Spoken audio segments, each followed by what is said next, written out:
What's up? Ghost Fictions is here, and we're back again. This is a story where Issei was betrayed and had a harem with monster girls quest. Betrayal. A word that Issei never wished he would experience, but he has. And now betrayal will be the thing that hurts him the most. When most of his girlfriends cheat on him with other people, he falls into the one thing all dragons fear: dragons fall. Issei, fed up with it all, leaves. Ophis joins him, but ends up somewhere he didn't expect. The place where his old self would have possibly drooled over, but now. What will the Red Dragon Emperor do when faced with horny monsters that attack him for his essence and two gods that want the other dead? The natural thing, of course. Go on a quest with a purple-haired midget. But before we start, please consider subscribe to the channel and give this video a like. Don't forget to check the description for more informations. Now, let's get into the story. Prologue. 3rd Pav. It was a nice day. The birds were singing, the flowers were blooming. On days like this, people would be falling out of the sky. In the air was a boy maybe around the age 19, free-falling to the ground with a girl on his back who held an emotionless face even though she was falling. The boy didn't even know what to think as he plummeted towards the ground. His mind was still in an emotional whirlwind from 2 weeks prior. He looked like an average guy, but that doesn't matter. What mattered was the gauntlet on him that looked oddly like a dragon's claw. The boy never noticed that he was going closer to the ground as he replayed the events that led him to this point. His name? Issei Haidu. 2 weeks prior. 3rd Pav. It was already a bad day for Issei even before he came home. He had arrived home later due to having just come home with a couple of bruises, courtesy of the kendo club, who got him, but not Mitsuda or Motohama. And he wasn't even peeking. Bruises aside, there was another thing on his mind. His harem was acting distant with him, and he wondered if he had done anything. Riaz and Akeno both were off at college and rarely ever at home. Asia was busy being the new club president for the Orkans in Ovia with the student council, which he would never ask her how she got it. Hiroka and Kaneko were with Yusaka helping her with something. Roswis was with Auden. But the ones that started ringing alarm bells were Ravel and Irina, both of who just straight up ignored him most of the time. The two responses were always the same anytime they did meet. It's either, "I have to go," or, "Sorry Issei, maybe some other time." Issei was suspicious but wasn't confident enough to act on it, so he let it go. He had planned on going to the college both Riaz and Akeno were attending tomorrow, so he would worry about this afterwards. This was a huge mistake on his part, however. Line break. Issei's Pav. "Whew, what a workout. I thought after coming back into my room. Me and Drake decided to practice with my balance breaker and also test out some new moves we came up with." "What time is it?" I say, looking at the alarm. "It read 1:30. Fuck. I gotta hurry up. I told them I would be there at 2. I quickly ran to the bathroom, took a shower, and then sprinted out of the house trying to reach the college on time. Time skip. 10 minutes later. Made it, and with 15 minutes to spare. I panted out. "Great job, partner." The familiar voice of Drake spoke into my mind. "Thanks," I said. "Hey, question. Why did you go silent during training earlier?" I asked him just now, realizing that he had now spoken after almost 2 hours. "Sorry, partner, was just thinking about something." Drake seemed a little nervous for whatever reason. "Hey, shouldn't you be going to visit your mates? You know, the ones right in front of you?" "Huh? Oh, he's right. Both Akeno and Riaz were walking into a building just a few feet away from me." "Thanks, Drake." Thanking Drake, I take off to follow. When I entered through the door, I caught a weird scent in the air, but waved it off. I followed the two, wondering where they were going. When I finally decided to make my presence known, they both stopped at a door. "What are they doing?" I thought, watching as they knocked on the door, which soon opened to a guy that looked a little older than me. He welcomed them into his room. I didn't even bother thinking. I just sprinted in while the door was still ajar and hid myself in the corner of the room. Again, a strange smell crashed into my nose. This time was way stronger than before. Quick, Pav changed to Drake. "Wait, this smell. No. I must warn him." Drake thought, now realizing the smell that was wafting into Issei's nose and what permeated through the room. Partner, can you hear me? Get Nuo. I'm too late." Drake stopped trying to reach out to Issei as the one thing that he feared was happening. Both Riaz and Akeno were both busy having fun with this strange man, and Issei was standing there silent, an emotionless mask on his face. Pav switched back to Issei. I sat in the corner of the room making sure that they couldn't see me. I thought this guy would be like some type of tutor, or maybe they had some type of group project. I was proven wrong almost instantly. "Kenny? It's been so long." Akeno purred out to the newly named Kenny. The guy blushed as Akeno pushed him down and straddled him. "Have you been thinking about me?" Akeno rubbed herself on the guy. Why yeah. Kenny couldn't really move as he was being pinned by the sadistic fallen angel. Ria's made her move then. Akeno. Get off of my Kenny. Ria's pushed Akeno off of Kenny and she was the one now straddling Kenny. You got to learn what's yours, Akeno. I was silent. I was mad, I was sad. But most of all I felt betrayed. Now Ria's, I think Kenny here can handle both of us. Right Kenny? Akeno had her shirt off and showed off her exposed chest to Kenny. Yeah. It came out as more of a question than an actual answer from Kenny. Then the girls and Kenny proceeded to have fun, but I didn't care. Without a sound I left the room and fled off the campus. Time skip. I ran, that's all I could do. By the time I stopped running I was at a fountain, but not just any fountain. It was the same one that I died next to with Rainer. I was tempted to just lie down and process all of which just happened, but I knew I couldn't. I knew what I saw and knew what happened. I heard voices heading towards me, so I went around until I was on the other side of the fountain. I wouldn't want anyone seeing me in my broken mess of a state right now. As the voices grew stronger I recognized them. It was Ravel, Irina, Zenobia, and Asia. All of them were walking past the fountain talking.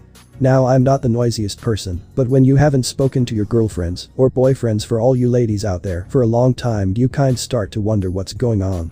So how did your date with Tim go, Irina? Zenobia asked, and with that my mood and face fell even farther than before.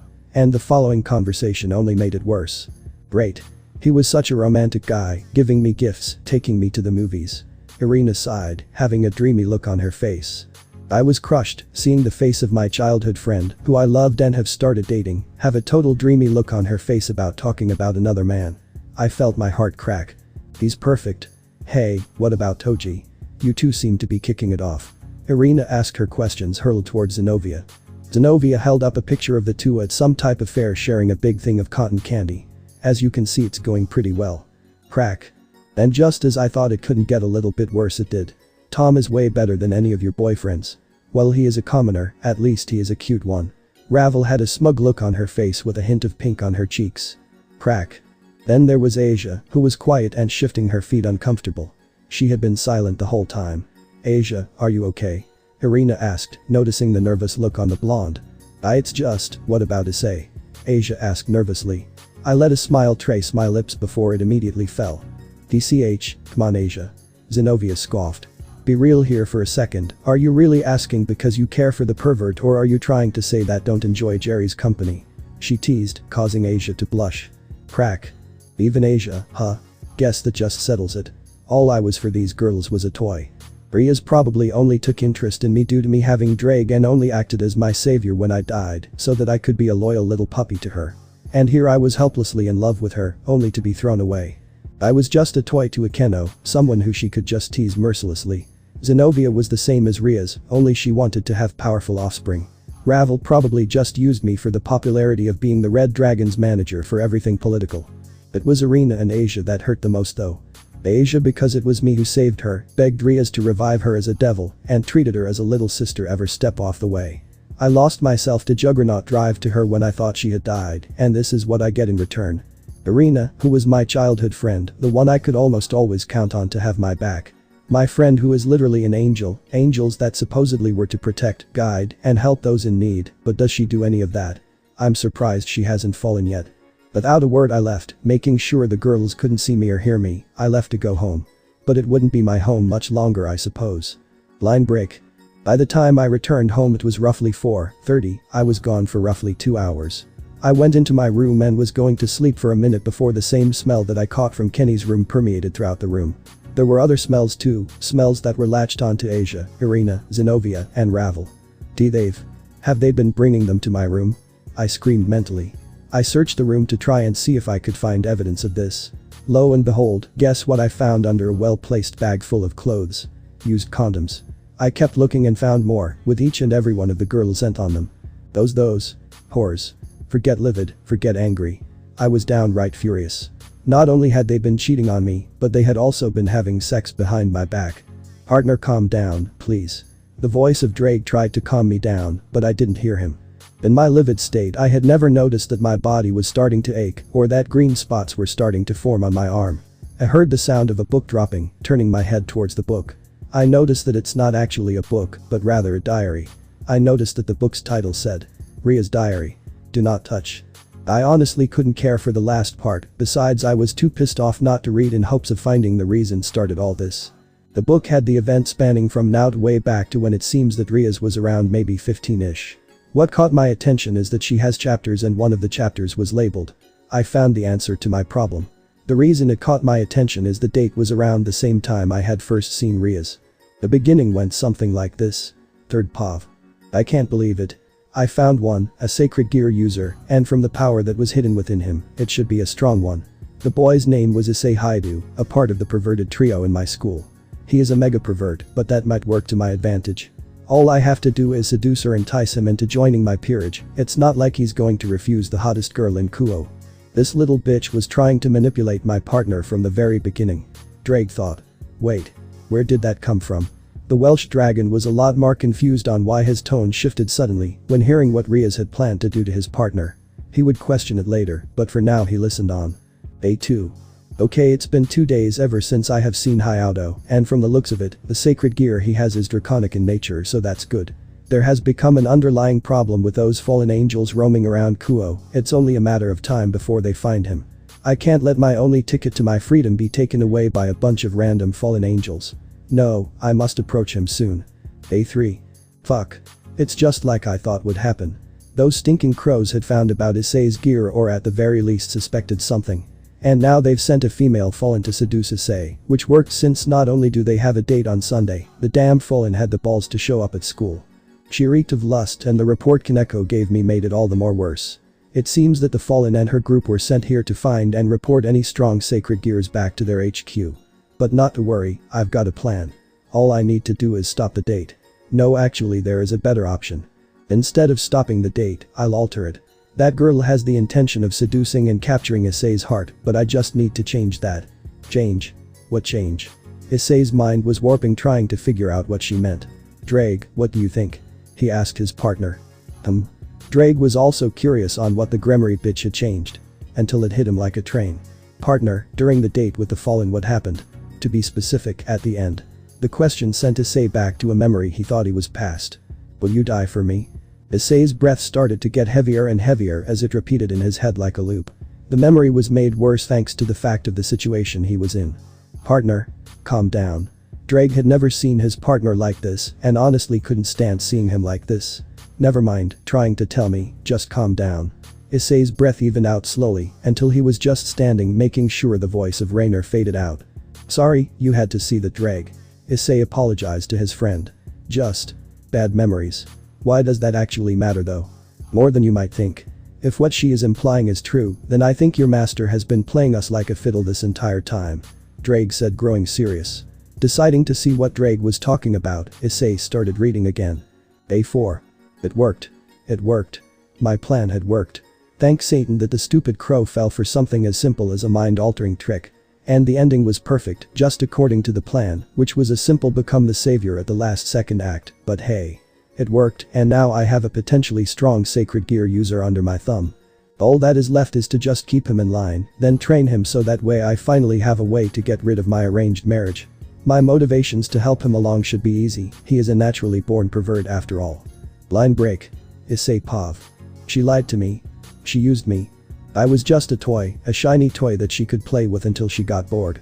I thought she was my savior, a person I could trust. My lover. Was that all a lie? It couldn't because I saw it happen today and I just read about what she herself wrote. She toyed with me since the very beginning. It was never Rainer's fault that I was scared of women, it was Ria's, the manipulator behind it all. No more. I won't take it anymore. Drake, I need you to do something. I say calling out to my partner. Yes Issei. Drake responded back. I'm going to remove the pieces from my body, but I will most likely die. I tell him as I put a hand over my chest. When I do, I'm going to leave a message, then teleport out of Kuo. Once I do, will you start the dragonification process? Wah. Partner. Are you sure? There might not even be a chance of you surviving. Drake was not just going to let his partner go with what was basically a suicide option without at least trying to convince him otherwise. No, I'm sure. I said before concentrating on my pawn pieces before yelling. Purge. But those words all 8 pawn pieces flew out of my body before landing on the ground. All the pieces were dark and had cracks everywhere. GRK.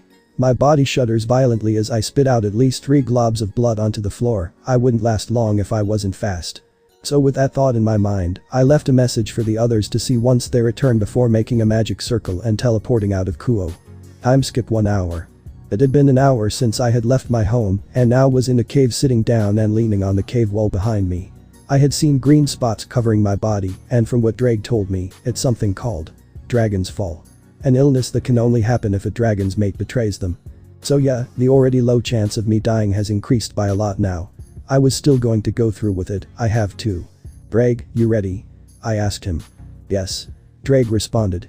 And just as I was getting ready to tell him to begin, a voice called out. Issei? I turned around at the voice. The person talking looked like a child that went full gothic. She stared blankly at him with her black eyes. She looked human aside from the elvish ears, but no one would bat an eye at it. But her power was something to be feared, even if she was technically at half strength, she could easily destroy most of the world if she pleased. This person was Ophis. Ophis? What are you doing here? I said to her weakly. She doesn't respond, but instead chooses to walk over and sit next to me. Issei is sick, is all she said. She always was the blunt one, I suppose. Why are you sick? Ophis asked, pointing at the green spots that practically littered my body. Very. But I'm going to get better, I promise. I knew that was a lie. There is a very high chance that I'm going to die and won't see her again. I want to help Issei get better. Ophis said. Then Ophis stood up and closed her eyes. Ophis. My vision was starting to get blurry. I was going to lose consciousness soon and possibly die if I didn't start the dragonification. Ophis' body started to change until in front of me was a completely new person. She looked like a version of Ophis around my age, with her black hair down to her hips, black eyes that stared deeply at me. She had a massive bust compared to that of Ikeno's, but the same blank, almost innocent look on her face like she always had. I will help Issei. She said before crouching down next to my body. She leaned her head next to my neck and then. Nom. She bit into my neck. I would ask her why, but my body had other plans. Instead of feeling pain, I felt a compulsion to do the same to her. So with whatever little strength I had left, I lifted myself up and bit into her neck. But would be the last thing I'd do, as then I'd drift off into unconsciousness. Of Drake. When Issei's eyes rolled into his head, I panicked. I thought I was too late to save him because he needs to be awake for the process. That was until I remembered there was another person here, Ophis. Ophis. Can you help him? The Dragon of Infinity was quiet. I was scared that she wouldn't, even though she herself said she would. Ophis calmly held out a hand and pressed it on Issei's chest. Her hand started to glow and was starting to spread around Issei. Red Lizard. Ophis started talking. Is she talking about me? Red Lizard, fuse my power with yours. Where did she get that name from? Figuring that it would be best to question it later, I let my power flow through Issei's body, intertwining with Ophis's power, watching as it swept through Issei and formed a large orb that completely covered him. Ophis, may I ask a question? I asked Ophis, who only nodded. Why did you mate Mark my partner? The question wasn't supposed to come out like it did, but I felt that burning feeling of jealousy run through me. Ophis was silent before a small smile made its way on her face. I've wanted to do this for the longest, but felt that it was never time. He makes me want something other than silence. I was skeptical. Maybe it had something to do with everything going on, but I didn't trust her. Then again, a dragon's mate mark is something that can't be ignored, so I'll trust her. For now. I have a question for you though, Red Lizard. I got to figure out where she got that nickname. Have you told Issei that you are female? The hell is she spouting? I'm not a female. I'm a proud noble male dragon. Ophis. I'll have you know that I am a male and not a female, first off. Second off, where did you even get such a large claim? Ophis looked at me, her face unreadable. Then she smirked before raising her hand, and a small snake lunged at me, sunk into the boosted gear, then into my head. Images flashed through my head, or more accurately they were memories.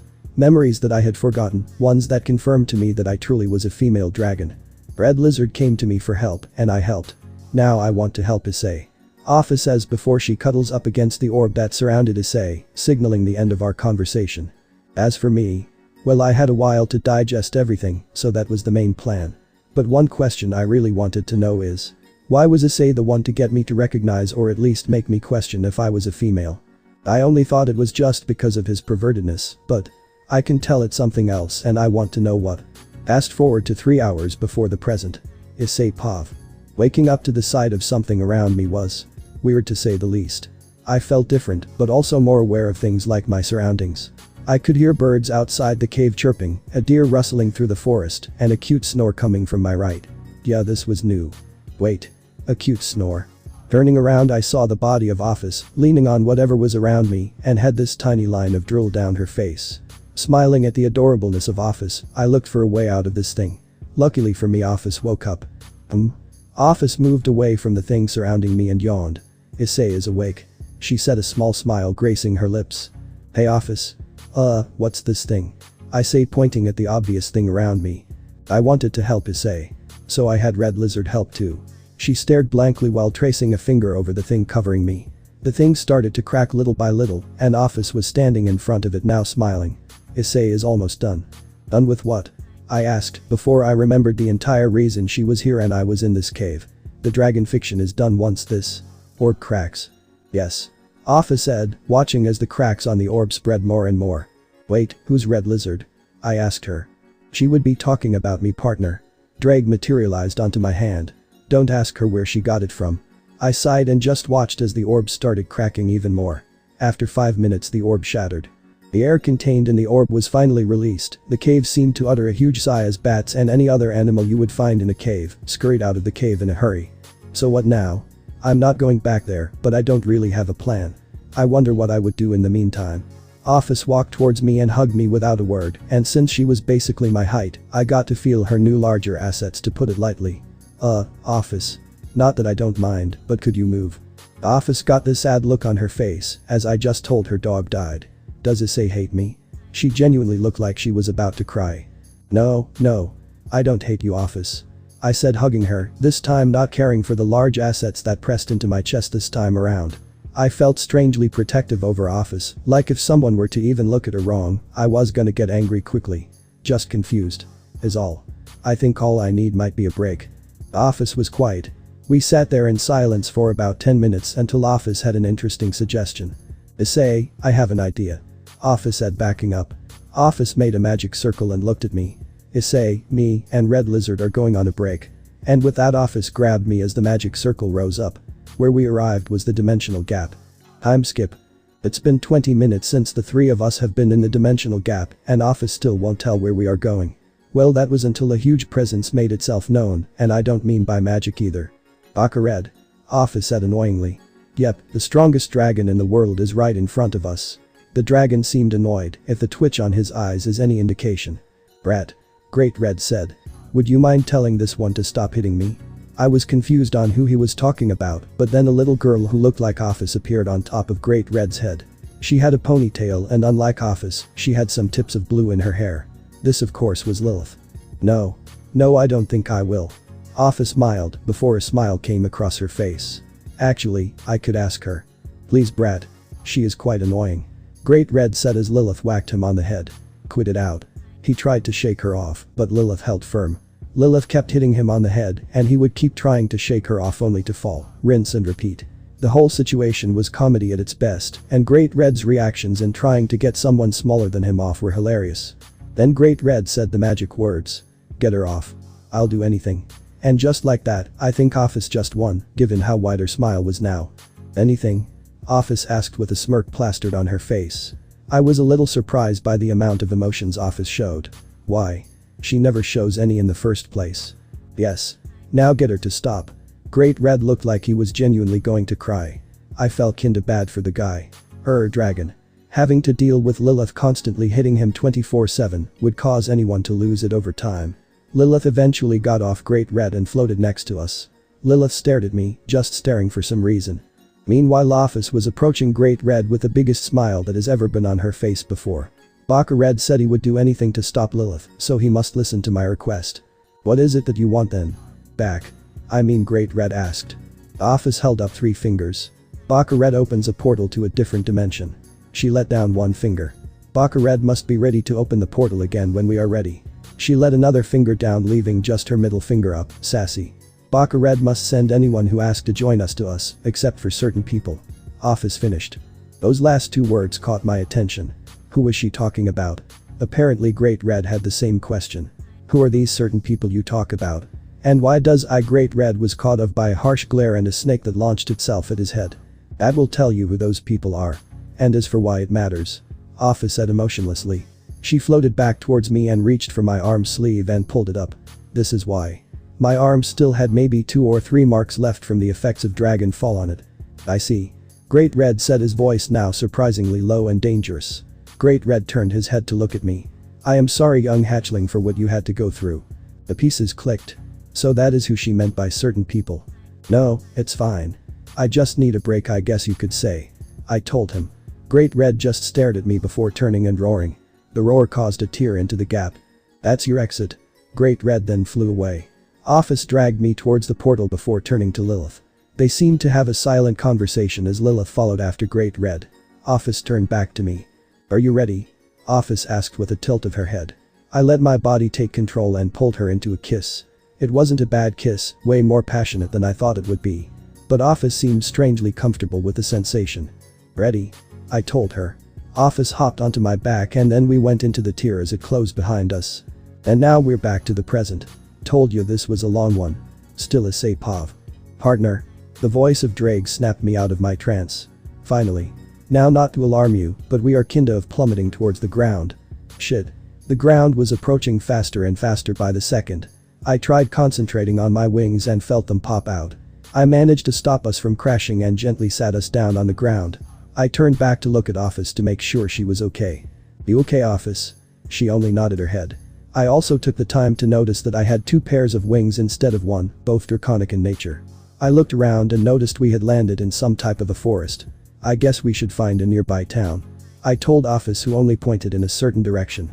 There is a town that way. Ophis says before leaning completely onto my back. I will take a nap on Issei. And with that, Ophis fell asleep. I only smiled and walked in the direction that Ophis pointed towards.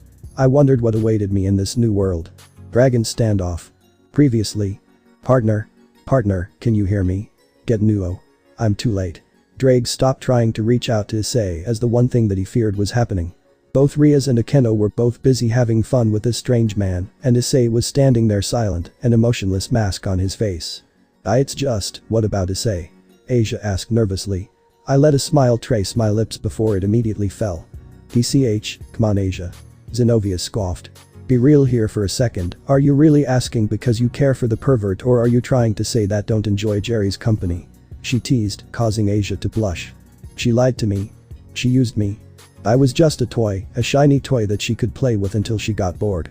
I thought she was my savior, a person I could trust. My lover. Was that all a lie? It couldn't, because I saw it happen today, and I just read about what she herself wrote. She toyed with me since the very beginning.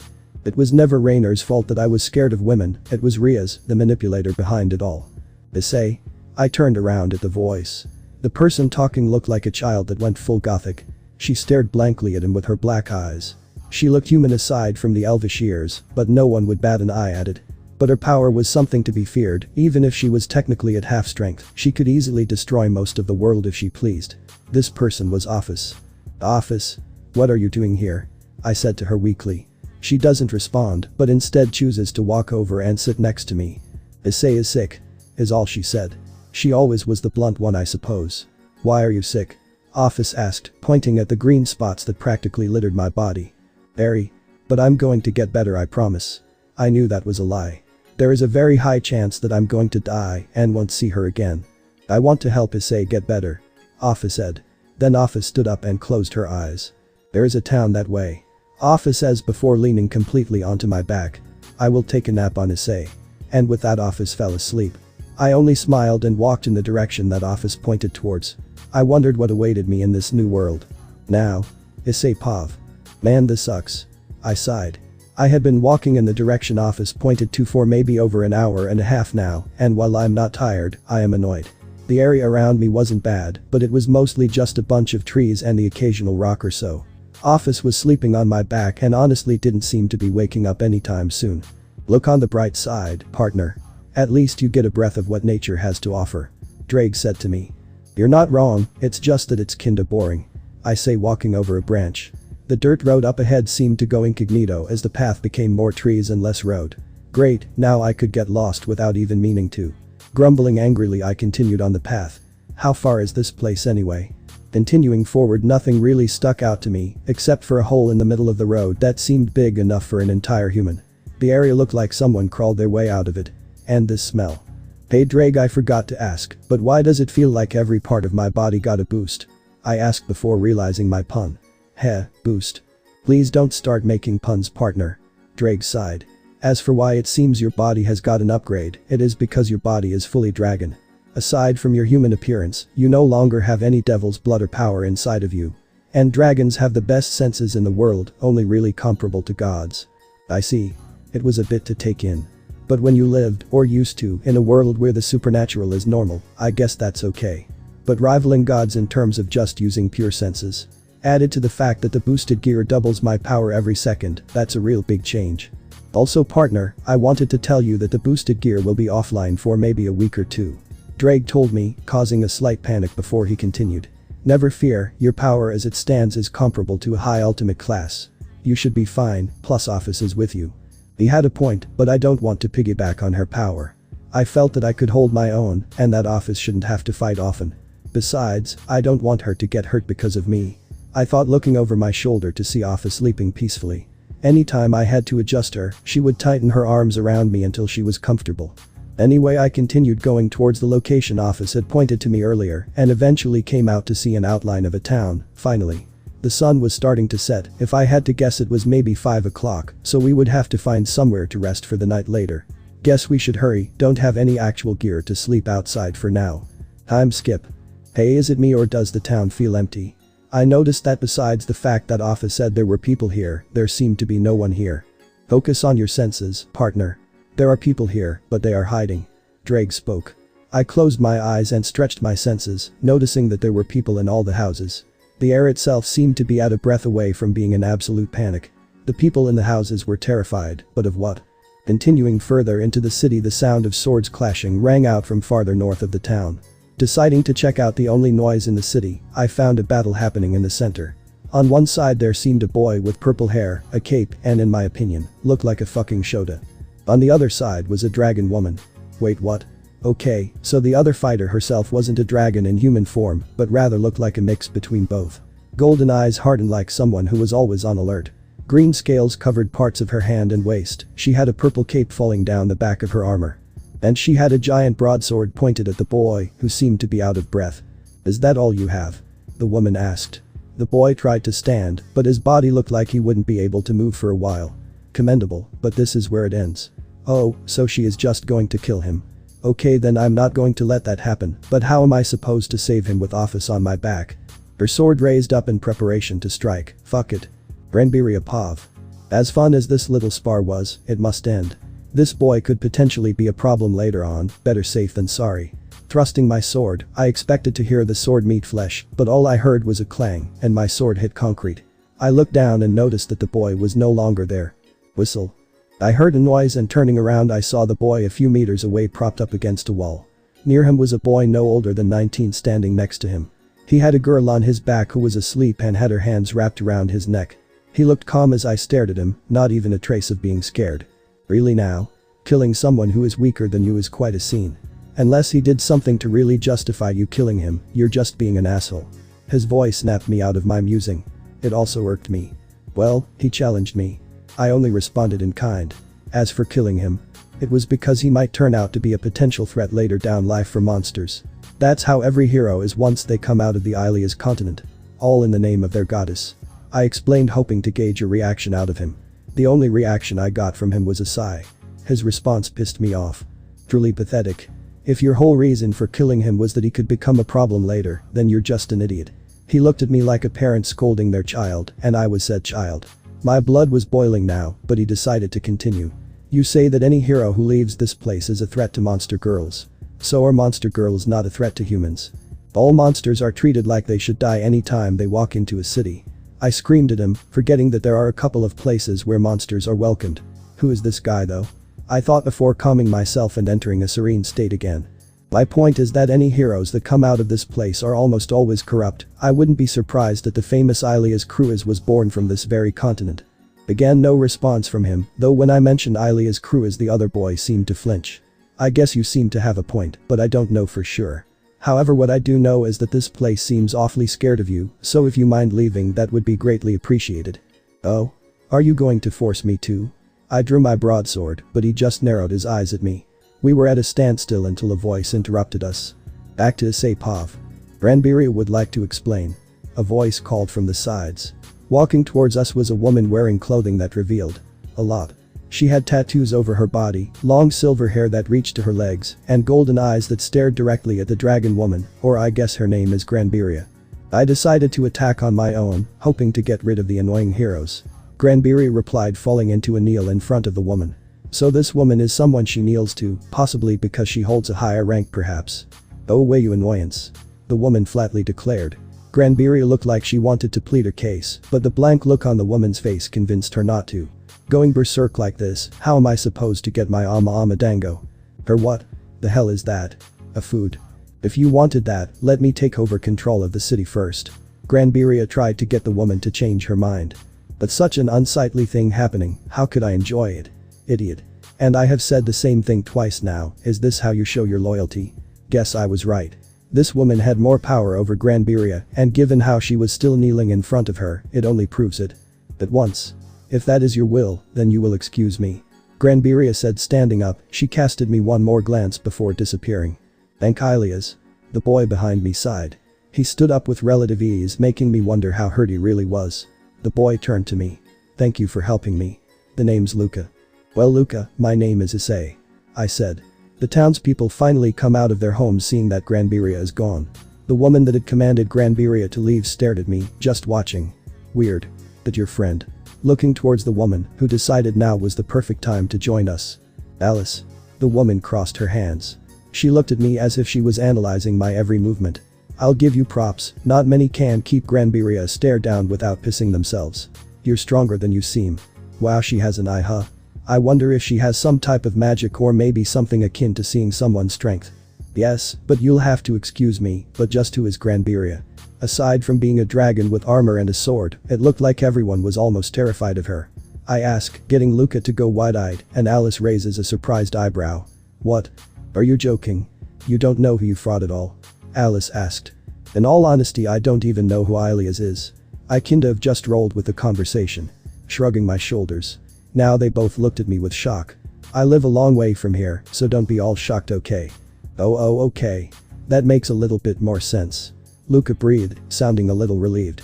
I'm betting he loves Ilias, huh? Please don't tell me I met a weird mix of a preacher hero. Well, it's better that way. Idiot's goddess is just one big hypocrite, so you're lucky. Alice commented. Luca cringed and looked ready to say something before noticing the sun, which was now starting to set. Hey, we should probably get to the Sutherland Inn before it becomes night. Luca said, talking to Alice.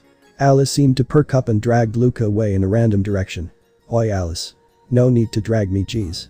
Luca said, wiggling free and turning to me. Hey, if you need a place to stay, you can come with us, we're heading to an inn for the night. That was the plan from the get-go. The only problem would be money, since I doubt that they take yen. Sure. And with that we made our way to an inn for the night. Time skip. By the time we made it to the inn, I had got some information about this new world around me.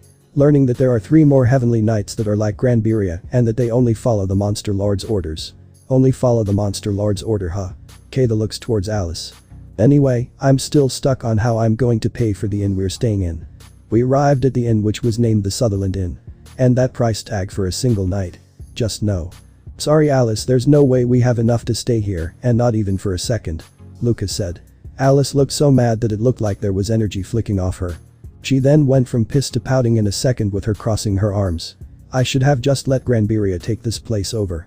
Now she just sounds like an overgrown child. As we continued to look at the over-expensive inn, a guy wearing armor pushed past us and opened the door. Hey owner. I'm a hero, give me the hero's rate. That's all we heard until the door closed, then immediately opened again, with the same dude having a look of fear at who was coming out of the inn. The woman was holding a large piece of wood way bigger than herself and was swinging at the man. Hey, wait, I'm a hero. The guy panicked. Some hero he was when he ran away from Granbiria. I heard Luca mumble. Some hero? You left screaming to your mother and pissing yourself. Scram, get out of here. She yelled menacingly. The man yelped and ran away, dropping a bag on the floor. Picking the bag up, I saw there were a couple of pieces of gold, silver, and copper coins. Well, there goes the issue about money. The lady looked at us and her whole demeanor changed. Ah, you must be the heroes that saved our wonderful town. Please, why don't you stay here for the night? I'll even give the hero's rate, 2 gold per person. I'll build a 4,999,992 to the Ilias temple. What a steal. But we are not heroes. Luca told her, looking downcast. Ah yes, another thing about this world is that supposedly every year the goddess Ilias would descend to the human world and give the heroes her blessing. Though if you ask me, the blessing sounds more like the ability to legally get away with theft. The woman just shook her head. It's not your status that makes you a hero. It's your actions. I couldn't agree more with the statement. That said, didn't you get your ass beat down? Alice remarked, making Luca flinch. Nah, that was rude. Didn't you stand by and do nothing? The only thing you did was tell her off, so, if anything, he still did more than you. I shot back at her. Alice snapped her eyes at me but just scoffed and looked away. Paying for the rooms, we split off into our separate rooms. Ophis was still asleep ever since we arrived, which left me wondering why she was asleep this entire time. I tried to lay her down on the bed but pulled me down with her. When I tried to move, I learned that there is a reason for her being a dragon god. She pulled me into her embrace and never let me go. No matter how much I tried to wiggle out, her grip was too strong. After trying and failing to get out of her grip, I just laid down and accepted it. Sheesh, guess I'll take a bath in the morning. I sighed. Hahaha. You're telling me you would rather bathe than lay next to Ophis? Drake laughed inside of my head. I shook my head at Drake's comment and looked at the sleeping form of Ophis. She looked so cute, and the way she scrunched her face whenever I tried to leave, it was so hard to just fully hug her like she was one oversized puppy. But then I noticed something. There was some type of tattoo on her left shoulder. Where did that come from? I questioned before the answer hit me like a truck. Flashback to last chapter. I will help Issei, she said before crouching down next to my body. She leaned her head next to my neck and then, nom. She bit into my neck. I would ask her why, but my body had other plans. Instead of feeling pain, I felt a compulsion to do the same to her. So with whatever little strength I had left, I lifted myself up and bit into her neck. But would be the last thing I'd do, as then I'd drift off into unconsciousness. Back to the present. Drake, you know anything about this? I asked him.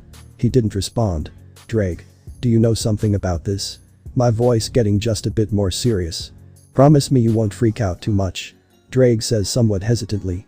I don't say anything but nod. That mark on her neck is what dragons call a mate mark. Mate marks are used by dragons or other races, specifically yokai, to tell the world that a person has a mate and to back off. Drake paused, seemingly to get my reaction, but I kept silent. For dragons specifically, it means marriage. Now that one got a reaction out of me. What? Wait. Does that mean I'm currently married to Ophis? I yelled at him. This was happening in my mind so that way I didn't wake up Ophis. Yes. Drake said. And before you ask, there is a way to get rid of them. But one way is through one of the mate's death.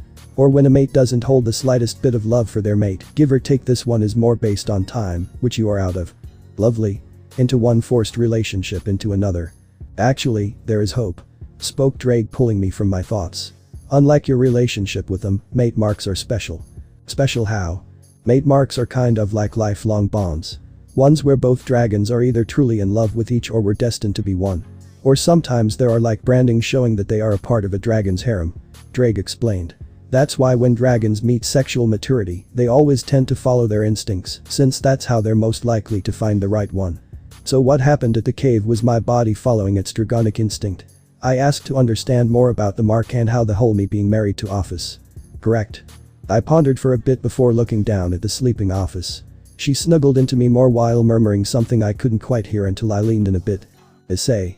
My mate, were the words I heard. Staring a little bit more at the Dragon of Infinity, I felt myself getting ready to completely fall asleep. We'll talk more in the morning, Drake.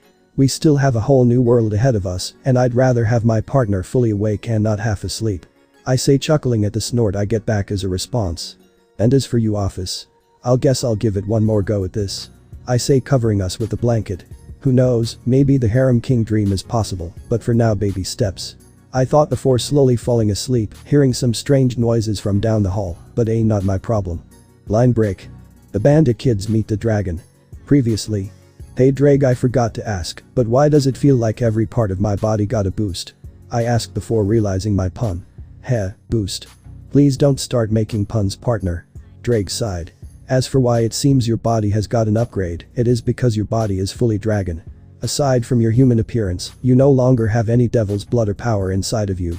And dragons have the best senses in the world, only really comparable to gods. I see. It was a bit to take in. But when you lived, or used to, in a world where the supernatural is normal, I guess that's okay. But rivaling gods in terms of just using pure senses? Added to the fact that the boosted gear doubles my power every second, that's a real big change. Also partner, I wanted to tell you that the boosted gear will be offline for maybe a week or two. Drake told me, causing a slight panic before he continued. Never fear, your power as it stands is comparable to a high ultimate class. You should be fine, plus Ophis is with you.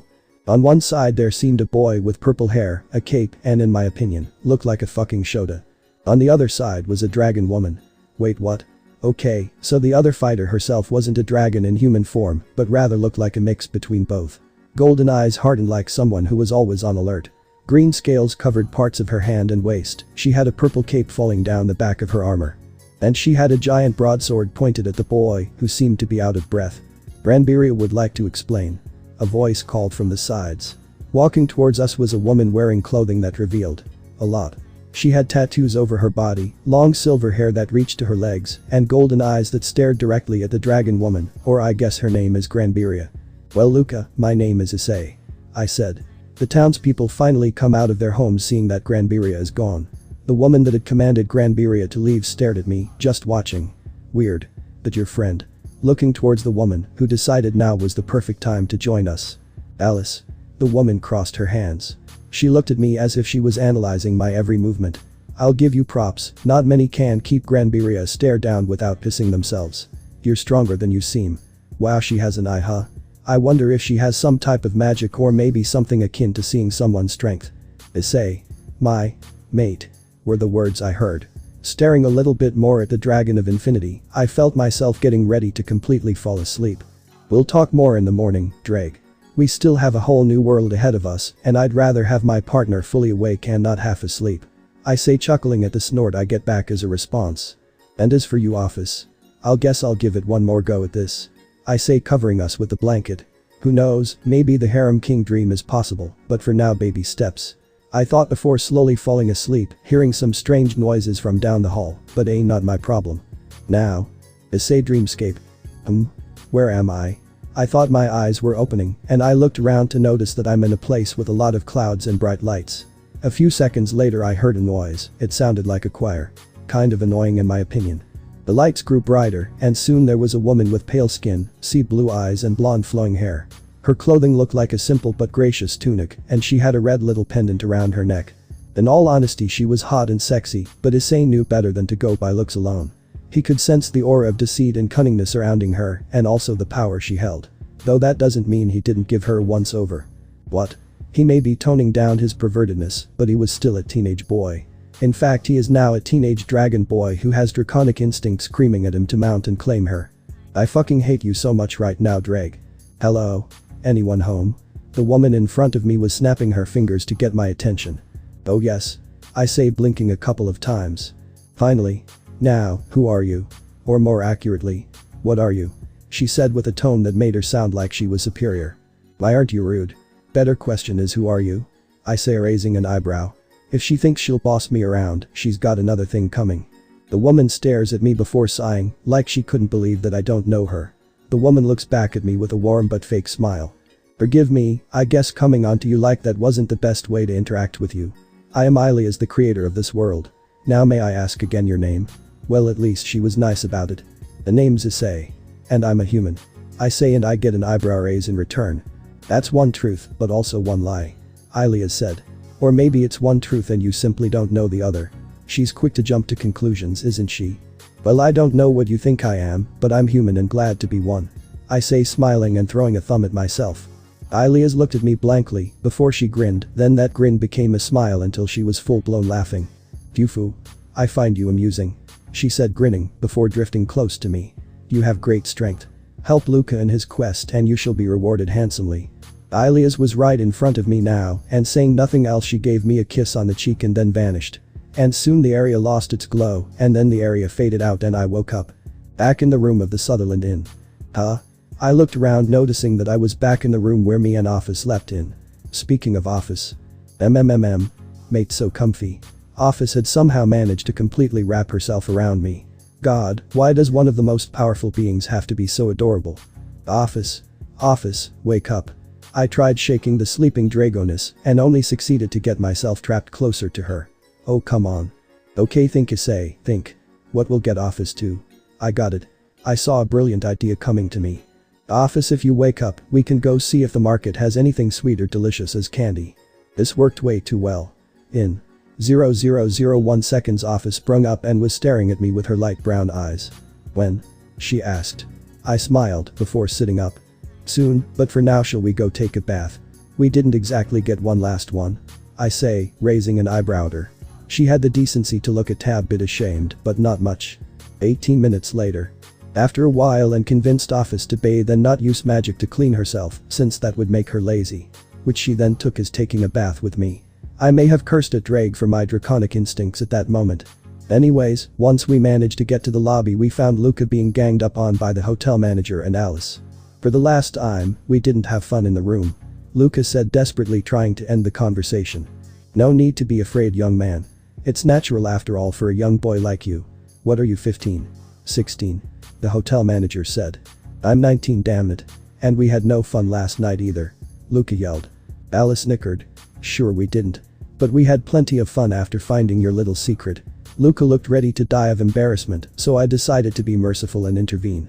Why don't we stop ganging up on Luca, eh? I say, walking towards the three. Alice glared at me, seemingly mad that I stopped her fun. Luca sighed, relieved. Thank you, he said gratefully. The hotel manager laughed. What a very exciting group here. We left the hotel and stood in front for a while. It gave me a minute to think on what I should do now with Ophis.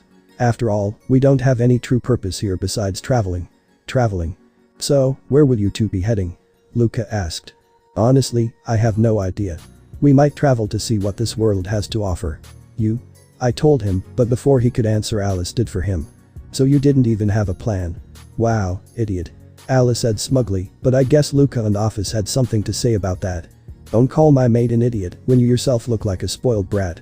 Ophis said, which was a very strange occurrence since she usually gave a more facial response like glaring to express herself. And you said it yourself when we met, Alice, you only joined me since you were bored and had a 500-year-old book that had literal cobwebs on it. Luca said, before he and Ophis looked at each other and nodded and high-fived one another. Wah, Alice looked completely shocked, like no one had ever talked to her like that. Luca turned back and looked at me. How about you join me? My journey is like one big quest for coexistence between monster and human, and naturally I'm probably going to be around the world. I pondered on the idea. It wasn't a bad idea. Most likely he was going to be in a couple of fights, who knows, he might meet strong fighters. He looked at Ophis, who only looked back with an emotionless stare before shrugging. Deal. We're in your care, Luca. Alice finally came out of her funk. No, they are not joining us. Alice screamed. Whose journey is this again? Luca said, raising an eyebrow. Alice whirled, looking like she was about to blow a gasket. So where are we headed to, Luca? Well, we're going to Arena Mountains. Apparently there are a couple of bandits in that area. Apparently there is a vampire, dragon, and lamia. He said. Well, you have a death sentence. Alice deadpanned. A dragon is bad enough, but a vampire and a lamia. Please, you would die in the first 30 seconds. Alice sighed before releasing that we had walked off. Hey. We turned around and just gave her an eyebrow raise. If you're going to be a Debbie Downer this entire trip, I might actually put a sock in your mouth. I said. Alice narrowed her eyes at me before looking away. Luca gave me a look that said, I hate this already. I'm skipped since I'm lazy. We arrived at the entrance of Arena Mountains after countless minutes of walking along a dirt path. The path had horse tracks and human feet only heading back to Iliasburg. They all got scared, but of what? If they knew a dragon, vampire, and lamia were all here, why come at all? I pondered. It was weird, but not as weird as the holy energy I see coming both from Luca and from above him. Is he an angel? No, he has a human smell to him. So maybe halfling. But what about that energy above him? I shook my head, no point letting the thoughts cloud my judgment right now. I heard gently snoring in my ear and realized that yet again that Ophis had fallen asleep on my shoulder again. I got tricked by her. Ah. You two are so adorable. Drake laughed in my head. Laugh it up, Drake, you must love watching this. I drawled out sarcastically. Readjusting Ophis's position that way she was comfortable and getting a soft little yawn from the Infinity Dragon. I'm just saying. Bet you love it when someone so gifted is hugging and sleeping on you. Shut it, you red lizard. Hahaha. You only proved it. Drake laughed uproariously. Even using the same nickname Ophis gave me. You might just start thinking like her too. My brow was twitching dangerously and I let loose a bit of killer intent. Alice seemed to notice and turned back towards me, but just shrugged her shoulders when I quickly redrew it back and made a confused face. You only wish you could be in my position. Making a jab at the fact he was sealed inside of me. Ha. This is nothing compared to my golden days. Besides, I'd rather be in Ophis' post-ion all nice and snug. Drake boasted, but then mumbled something at the end. What was that? I felt Drake freeze up before going quiet. Weird. Drake's silence aside, we eventually arrived at the Arena Mountains. It was nothing truly special, but I smelled something. No, someone was hiding. Luca, someone is here. I said, getting his attention and him resting his hand on the hilt of his weapon. Alice had disappeared. Was she scared? Scared or not, whoever was hiding decided to reveal themselves. And it was a kid. With an oversized hammer. What the hell is this trip going to be? Haha. Go be the Earth Bandit demands that you drop all of your belongings and surrender. The goblin girl yelled. If she was looking for a strong reaction, well, she got one. Although not in a way she nor I was expecting. Howie. Luca glumped the poor girl and completely snatched the girl up and looked at her with stars in his eyes. What the? I said, dumbfounded, before turning to the equally dumbfounded Alice. Was he like this before? Nope, this is new. Alice said before chuckling. When I raised an eyebrow, Alice responded saying. It is special secret that might be the cause of this. What makes it so special? I asked, but that caused Alice to laugh harder. It is secret to tell, not me.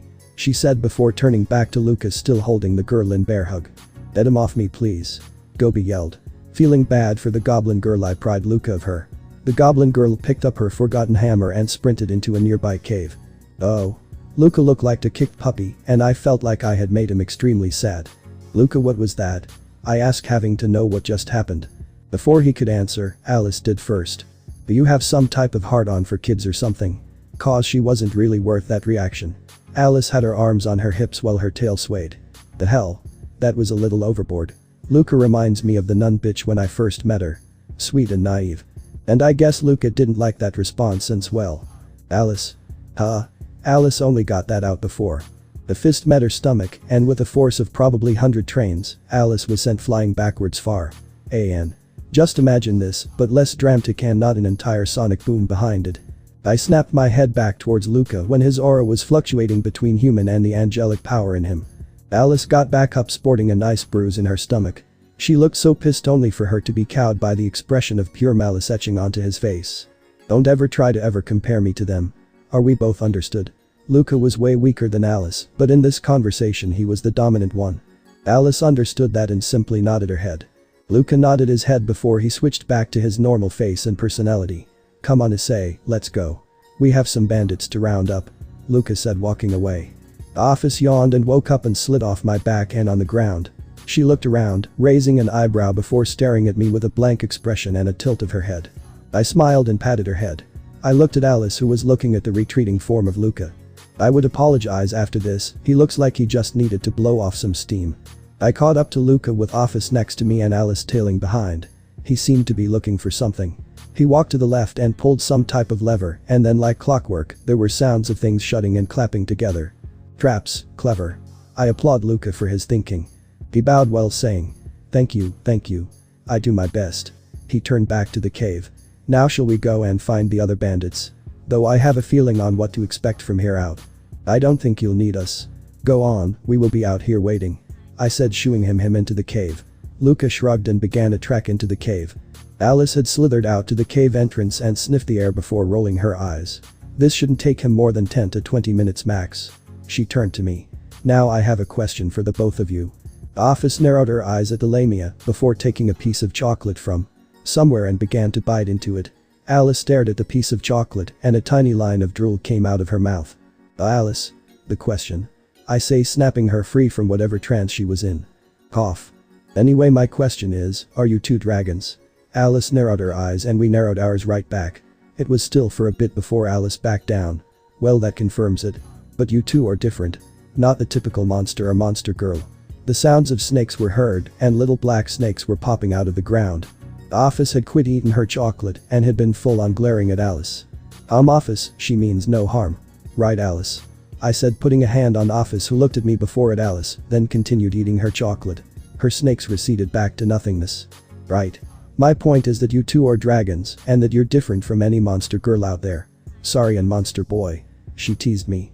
Is the big bad red dragon emperor getting flustered over little old me? Phew, then I guess I should tease you more.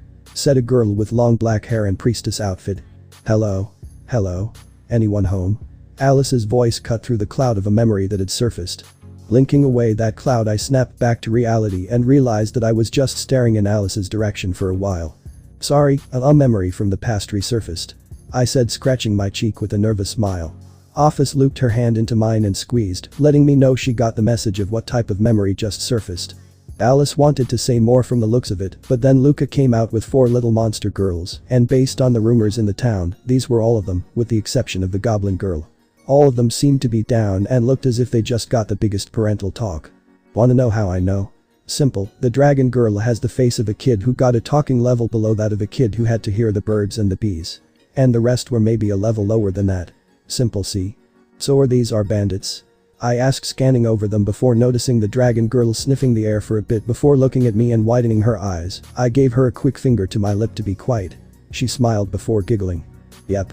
And they all promised to play nice and apologize to the people of Iliasburg, right? Luca looked down at them with a smile. They all began mumbling something under their breaths. Right. Luca's smile began wider and his voice became deadly sweet. Yes. They all nodded their heads so fast it put Kiba's top speed to shame. What the hell had happened in that cave? Alice stared at Ophis and she stared back. Ophis then grabbed another chocolate bar and handed it to Alice, and Alice gave Ophis a bag filled with gold coins. Did I just witness chocolate being traded for more than what it's actually worth? Or did I miss something in the span of 30 seconds?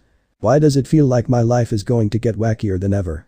Issei and Ophis's original dimension, Draconic Deus universe. On a train headed for Kuo station. Yawns. Ah. What a good nap. A woman said, stretching her arms and legs. She was a very voluptuous woman with long blonde hair that matched her eyes.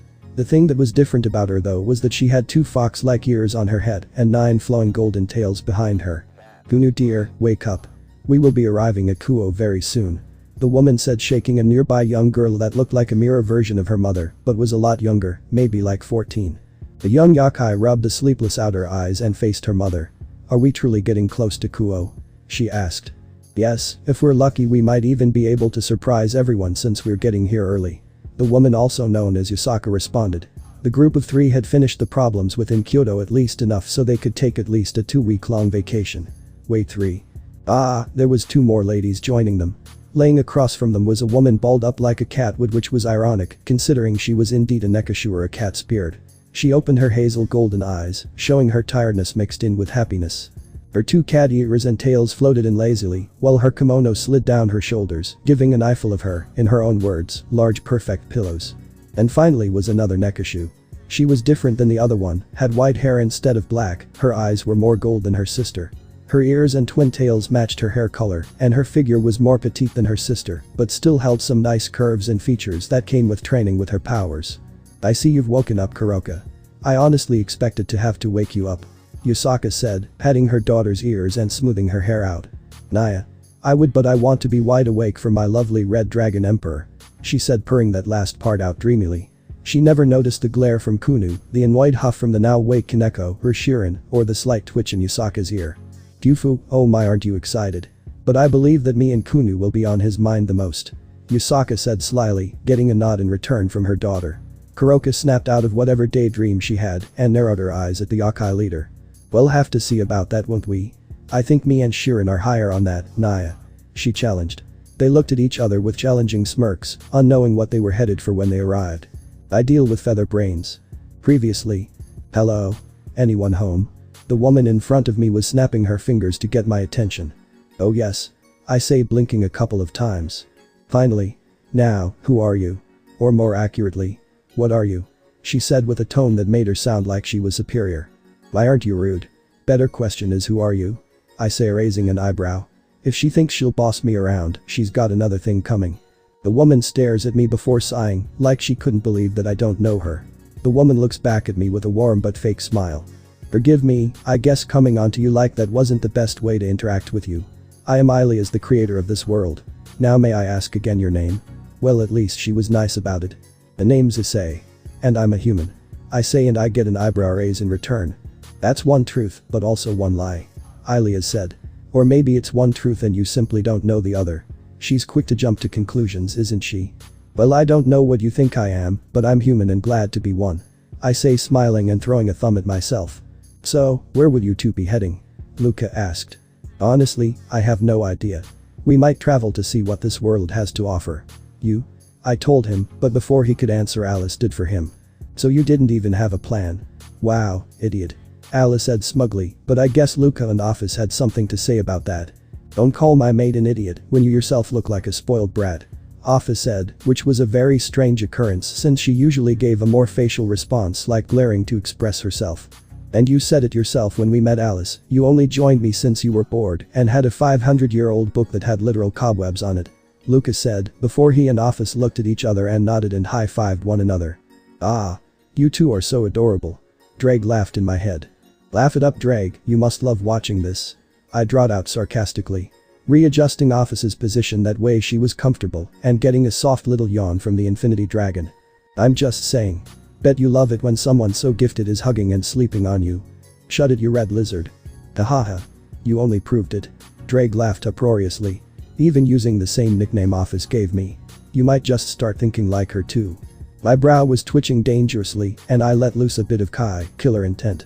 Alice seemed to notice and turned back towards me, but just shrugged her shoulders when I quickly redrew it back and made a confused face. You only wish you could be in my position. Making a jab at the fact he was sealed inside of me. Ha. This is nothing compared to my golden days. Besides, I'd rather be in Ophis's post-ion all nice and snug. Drake boasted, but then mumbled something at the end. Why does it feel like my life is going to get wackier than ever? Now. God, these two. He's dead, partner. Drake, but yeesh. Look, even Ophis is getting annoyed. I said, turning to the annoyed-looking dragon god, her face unnaturally twitching. Wondering what's going on. Well, to boil it down, it's been roughly an hour and a half since we got the bandit kids. After we brought them back to Iliasburg where they promised to be good and never to cause big trouble, since you know they're kids, again. And after that the hotel manager we stayed in the night before asked if we could take care of a problem with some place called Harpy Village. But holy fuck. Because after that these two began to argue non-stop. Alice mainly about how Luca and us should pay for her meals or criticizing how bad Luca's fighting style is. And Luca about how all she talks about is food. Like we even fought a worm girl and that's the only break we got. Luca even got a new sword, one that supposedly conceal his opponents, but do they stop arguing? No, that would be too simple. Instead the arguing ramped up. Partner, end this please. This is driving me insane. Drake pleaded. I felt sorry for him, so I decided to try and cut it up before we got a couple of new friends to join the fun. BZZZT. The sound of wings, or more specifically bee wings, brought our attention. Bee girls. That were all slathered in honey. Well, now I wish they were arguing again. And there she goes running. Come on, Issei, it's me and you now. Luca said, taking out Angel Halo. I sighed before looking at the bee girls with boredom in my eyes. Oh, such cute little things, we'll take the hunk over there. The one in the front said, gesturing to me as some of them looked at me licking their lips. Then we get the adorable one over there. And the girly over there can join in on the fun too. The rest cooed in sync. Luca let off a low growl, probably still ticked off from Alice. Ophis looked at them before, looking at me expectantly. Guess we should hurry this up. And with that a battle commenced. The leader and her goons tried to immediately swarm me, but they were honestly so slow that a slug would look faster. I just jumped up and landed on a branch. I snapped off a piece of the tree and just began smacking all of them on the head, sending them flying down. Ophis was looking up at the fight, silently eating her pieces of candy. She just looked up and didn't even blink when a bee girl crashed next to her. Once all the bee heads were done, I fell back to the ground next to Ophis and looked at the battle Luca. Or never mind. Luca had also just finished up his fight and was panting a little hard but not badly. He looked relieved. I guess fighting cooled his head a bit. Pathetic. And here we go. Couldn't even handle at least 3 opponents. You're something else. How are you supposed to become a hero, but you can't even take on some low-level monsters? Alice taunted. Oh, shut it. I don't see you fighting, miss, it will get complicated. Luca yelled back, picking off the last of the remaining monster bee girls and sealing them. I sighed tirelessly and just walked away with Ophis on my back, which I noticed was becoming a staple spot for her. The other two followed, but the arguing never stopped. Odd. Why did this happen to me? Partner, he's. Shut up, Drake. An hour later. After the brutal hour of traveling to Harpy Village, we finally arrived. Luca had finally beaten Alice in the arguing game and eventually calmed down. The place was empty, to say the least. Not like a complete ghost town, but there was a single male, a boy no older than maybe 10, who was working in a field. Wonder where everyone is? Luca asked. They would be in their homes, hiding. came a voice. The speaker was an old woman who seemed to be saddened at the fact of what she said. Hiding? From what? He asked. Before the cry alerted us back to the field where the boy was on. Help. The kid was screaming as he fought something that was latched onto his arm. It was a claw of a teenage girl who had wings for hands. A harpy. Hey, don't worry. Once we get back to our house I can educate you in all the fun things we can do when you get older, she said, trying to soothe the child. I don't know what came first. Her falling to the ground, a fist implemented on her face, or her being tied up to a tree. All I knew was that I was standing over the harpy and my hand was clenched to the point where my hand might be drawing blood. The harpy looked up at me, eyes wide and scared. She tried to move her wings, but the rope that she was tied in was secured pretty damn tight. After realizing she wasn't getting out, she slumped down, seemingly giving up. Issei, Luca, the old lady, Alice, and Ophis ran over to me. Good job, but what do we do with her? As I was about to respond, I saw people, all women, come out of their homes and head over here. Did they do it? Look, they did. Really? Like really? Greg says I'm joking. Are you telling me that out of maybe 50 villagers not a single one thought about helping? I raged. This pissed me off so much. Seems so, partner. Please don't kill anyone. Drake responded. You must be very skilled. The old woman from before exclaimed. She looked visibly excited, almost jumpy, weird coming from an old lady. We didn't properly introduce earlier, I'm the chief's wife. But since he is not here I am acting chief. Oh, and you're proving just how much of a chief that you are, huh? I say, glaring down at the old croon in front of me. You're supposed to help lead, but as far as I've seen, there are only cowards here. I said coldly. The villagers and chief looked aghast, like they couldn't believe that I had said that. Oh, don't look like that, it's true. I smiled coldly. Remind me again how many monster girls there were just now. Was it 3? 4? 10? It was 1. The chief said meekly, knowing where this was headed. But we're just humans. What were? Who gives a fuck? I screamed, releasing tiny portions of energy. There's around 50 of you to 1. How the fuck does that make any sense? I was pissed. So pissed, but holy. Tug. I felt a tug on my shirt and noticed Ophis was trying to get my attention. Once I turned, she pulled me into a hug and held me till I had calmed down. Though I wasn't fully done being pissed. I settled down and gestured for Luca to take over. I blurred out the conversation and just stared up, but not at the sky. But at the large presence of holy magic that had been following us. I just stared at it, wondering what was watching us. Issei. Huh? I turned back to Luca, who was glaring annoyingly at me. Hey, it's not my fault that I didn't truly care that much about this village, or maybe that's my anger talking. Side note. It was. You have no idea what I just said, do you? Luca questioned. I shook my head, causing him to sigh. I said, in a few hours I'm going to attempt to find the men who were kidnapped and stop this. I wanted to know if you could help. I mentally went over this for a few minutes, deciding whether or not to do it. Well, if I go I can release some stress and maybe fight someone strong. Partner, I would appreciate you not becoming a battle maniac. Drake saying, though I can mentally imagine him deadpanning. Hey, I can't help it. I like fighting, and now being a dragon really doesn't help things. Then why didn't you fight that dragon back at the town? Did she not seem strong enough? Drake asked. I would, but then Luca might have gotten hurt. That, and I didn't know her intentions. I told him back. I shifted my attention back to Luca. I'll help, but if it turns out that they aren't in any immediate danger and they aren't really in trouble, heads might start rolling. Stating with a serious tone. Oi. Luca sweat dropped and shook his head. 3 hours later. We were at the edge of the town, ready to enter into the forest that would lead us to where the harpies mainly lived. Even the villagers seemed willing to help. How sweet. Alice was in her human form, reading some type of book that basically was one big old cooked book, with the main ingredient being happiness honey. Are all Amy is hungry for food. So what's the plan, Luca? I turned to the purple-haired boy who was doing a couple of stretches. Nothing too much.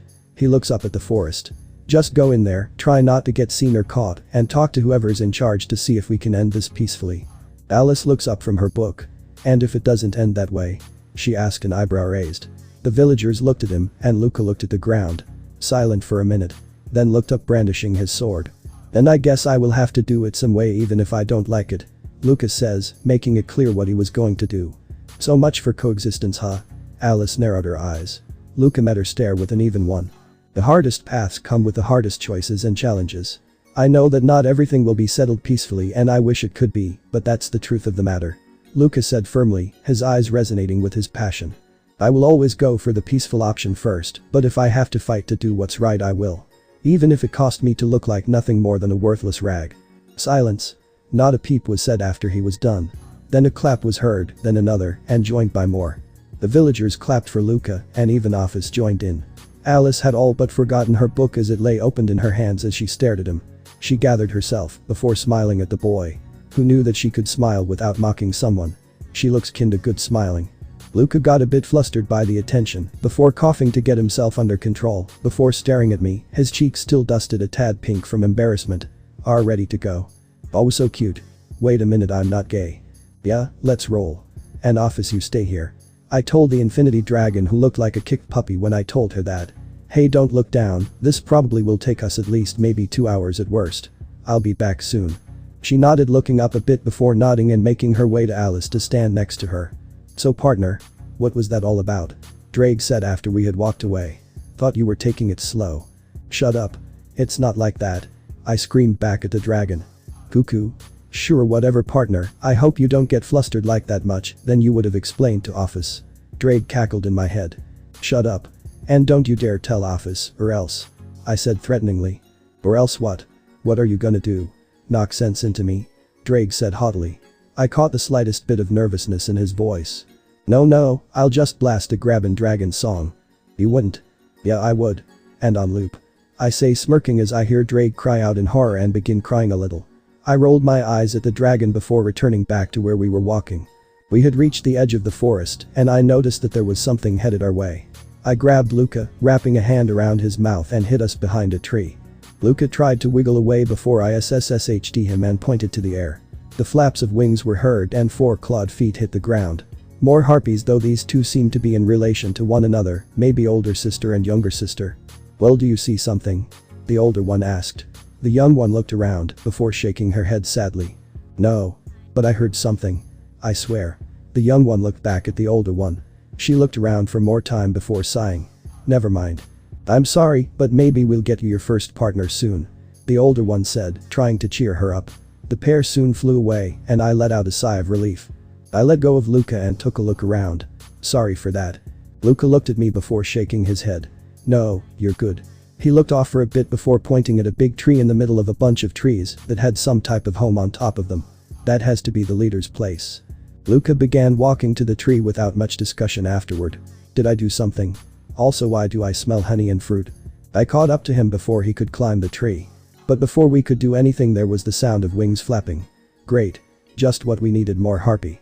Or I guess harpy. Flying above us was a regal-looking harpy. She felt more powerful than any other harpy we've met, ain't saying much though. She stared at us before descending completely towards us. So who might you two be? Wanderers? Travelers? Heroes? She questioned us, saying that last one with a bit of acid. Why are you taking the men from the village? Nice, Luca. Just be blunt, why don't you? Out millions of options, you chose that, sweet. The queen raised her eyebrow. Oh, you're here for the men? She chuckled. Sorry, but they must stay with us. And I have no intention of explaining our reasoning. I narrowed my eyes. Okay, fine. Don't want to be civil and talk it out. Then we won't. Luca sighed before pulling out Angel Halo and pointing it at her. Okay then, if that's how you want to play it. The queen stared at him before turning to me. She began chuckling again. Phew. So scary. She then spread her wings. Fine, then let me show you the power of a queen harpy. Line break. So who to go for? I think after I humble you two, I might just take one of you to mate with. She said, smiling like she had already won. To mate with a queen, you would like that? Okay, and she is a pervert or a self-centered pervert. Why do I feel like that's gonna be normal? I think neither of us is a good answer. Luca said, tensing his legs, obviously ready at a moment's notice. The queen stared at Luca, then did once over, before chuckling again that turned to full-on laughter. I don't think you would make a good mate. Ha ha ha. I think you would be better off with something else, sweetheart. Maybe the opposite would be better suited for you. She cackled. Luca looked down at the ground before glaring at the queen. A withering glare that would kill anyone with enough force of an atomic bomb. Wait, did she insult the dude's dick size? First off, I hope not every monster girl can do that. And secondly, not cool. Luca jumped forward and swung his sword at the queen, who stopped laughing and moved out of the way of the strike barely, but gracefully. The queen, realizing that this was about to be an actual fight, lined down into a nosedive straight for Luca. Predictable. Luca said, avoiding the dive bomb and countering with an upward slash. The queen backed up quickly before grinning and charging at Luca. Aura. Luca swung. Only to hit the air. Where did she? Behind you. Luca yelled. The queen was behind me and wrapped her wings around me before whispering in my ear. Why don't you tell your friend to relax, then we can have a splendid time. Luca moved to try and help, but I raised my hand to stop him. Relax, dude. Luca froze shocked, and you could practically feel the smile that spread on the queen's face. Wah, he said before I smiled back at the queen. Let's have a splendid time. I said, grabbing her by the hip, causing her to gasp. Before I smiled, then tossed her at a tree. Wah? She yelped as she crashed into it, before feeling my hand grab her leg and swing her around. Hey Luca, batter up. I said, tossing the dizzy queen at Luca, who swung his sword like a professional baseball player and made a slash on her throat. The queen tumbled for a while before she landed on the ground, twitching. I'd say we had a splendid good time, wouldn't you agree? The only thing I got in response was a groan from the queen. Toss that cylinder, Luca, time for them to finish the job. And no, not actually kill. Luca nodded before throwing the canister into the air. The cylinder exploded in a bright light, and 30 minutes later Ophis, Alice, and all the villagers arrived. Ophis walked over to me, circled me, then leaned her head onto my shoulder. Mine. I sighed before walking in the direction of the village and looked back at Luca. Oi, I'm leaving this to you. I'm too tired and I'm ready to go to sleep. See ya. Then I walked away with Ophis still on my shoulder. Line break. It had been over 6 hours since the villagers went to the Harpy grounds, and in that time some discoveries were made. The men that were kidnapped. They could have left. So that entire process of trying to rescue them was wasted. Why didn't they leave? Simple. They wanted to get their dicks wet. The reason for their kidnapping was meh, but at least you could semi-understand it. And I'm happy to report that no one actually was raped, they were all just perverts. Actually, not all of them, they were perverts. Some incidents like the boy from earlier, but those actually all ended up being play dates. With the parents fucking out of sight. I pray that no kid, may they monster or human, was traumatized. On a happier note, the village came to an agreement and now the two had been united. Now we are at the village entrance as we were about to leave. After being offered a few things, with happiness honey being one of them, Alice was very happy about this. We were set to leave before being stopped by the Queen Harpy, whose name I learned to be Lucretia. Ah, leaving already? She asked us. Yep, got places to be and adventure to be found. Luca smiled before looking at Alice. And places with tons of food for a certain glutton. Alice looked back at him and glared. What was that? Oh, nothing. Glutton. Luca said before running away as Alice jazzed him. Lucretia chuckled. They certainly are energetic. She then got close to me, like real close. Wonder how energetic you are? She whispered out. I got pulled back and saw Ophis glaring at the Harpy Queen. Mine. Ophis growled lightly. You foo-foo. My, aren't you possessive? Lucretia giggled before meeting Ophis's stare with her own. I do hope you learn how to share. He's gonna rock this world and you may not be enough for him in other activities. She laughed as she flew close to me before giving a small kiss to the cheek, making sure to lean on me for good measure. My face flushed before I felt myself being dragged away by Ophis. I heard the giggle of Lucretia, clearly amused, before it faded into the distance. Ow. We caught up to Alice and Luca, which to no surprise at all Luca had a big knot on his head. I shook my head and felt a weight on my back. Ophis had climbed on, but she had this cute little pout on her face. Don't be mad please, Ophis. I promise not to go for anyone. I told her. Ophis looked at me before sighing and leaning her head to my shoulder. I sighed and began walking next to Luca, who was nursing his head. Bird Pav. Baka mate. He doesn't realize that he won't be the one going for anyone. Everyone will be going for him instead. Ophis thought before drifting off to sleep on Issei's shoulder. Brood woman. A little bit of lore. Previously. God, these two. These dead partner. Drake, but yeesh. Look, even Ophis is getting annoyed. I said, turning to the annoyed-looking dragon god, her face unnaturally twitching. Wondering what's going on? Well, to boil it down, it's been roughly an hour and a half since we got the bandit kids. After we brought them back to Iliasburg, where they promised to be good and never to cause big trouble, since you know they're kids, again. And after that, the hotel manager we stayed in the night before asked if we could take care of a problem with some place called Harpy Village. But holy fuck. Because after that these two began to argue non-stop. Alice mainly about how Luca and us should pay for her meals or criticizing how bad Luca's fighting style is. And Luca about how all she talks about is food. Like we even fought a worm girl, and that's the only break we got. Luca even got a new sword, one that supposedly can seal his opponents, but do they stop arguing? No, that would be too simple. Instead the arguing ramped up. Partner, end this please. This is driving me insane. Drake pleaded. I felt sorry for him, so I decided to try and cut it up before we got a couple of new friends to join the fun. Hell, if I go I can release some stress and maybe fight someone strong. Partner, I would appreciate you not becoming a battle maniac. Drake saying, though I can mentally imagine him deadpanning. Hey, I can't help it. I like fighting and now being a dragon really doesn't help things. Then why didn't you fight that dragon back at the town? Did she not seem strong enough? Drake asked. I would, but then Luca might have gotten hurt. That and I didn't know her intentions. I told him back. I shifted my attention back to Luca. I think neither of us is a good answer.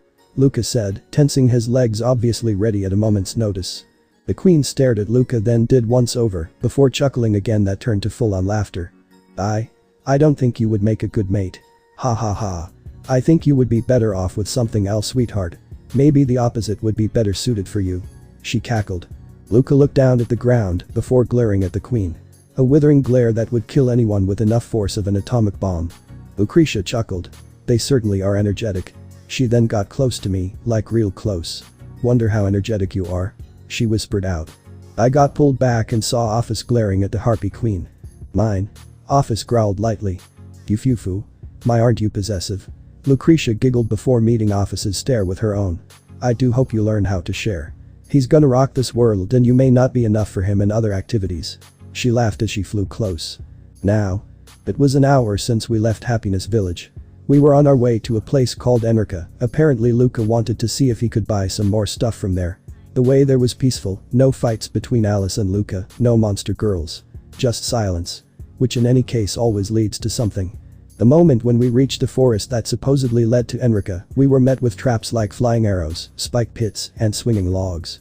It wasn't hard to avoid them, but it was annoying since there were so many of them. After 30 minutes of avoiding the tedious traps, we met our first group of monsters. They were dark-skinned women, their ears were sharp, pointed almost. Their clothing only really covered their privates and had a sword strapped to their left sides. There were only 4 of them, but they surrounded us completely. This would be easier if you know, Ophis wasn't asleep again. Halt. Who are you two and what is your business here? I paused, looking around. Alice had disappeared again. Where the hell does she go that I can't even sense her?